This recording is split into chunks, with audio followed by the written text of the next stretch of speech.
Hello বন্ধুরা, আজকে আমি মুরগির চাপ বানাবো। তো প্রথমে আমি নিয়েছি মগজদানা, তারপরে পোস্ত আর সাদা সর্ষে, তারপরে দিয়ে দেব কাজু বাদাম, দিয়ে একটা পেস্ট বানিয়ে নেব।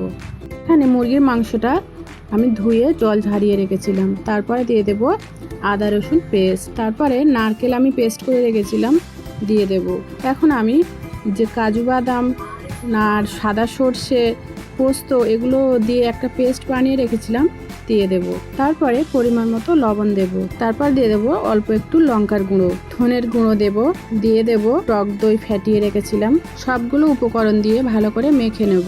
এখানে কিছুটা তেল দিয়েছি কড়াইতে, তারপরে দিয়েছি পেঁয়াজ। এখানে আমি তেলের উপরে যে পেঁয়াজটা একটু লাল লাল হয়ে যাবে তারপরে তুলে একটু ঠান্ডা করে দিয়ে দেব ম্যারিনেট করা মাংসের উপরে, দিয়ে ভালো করে মেখে 45 মিনিট মতো ঢাকা দিয়ে রেখে দেব।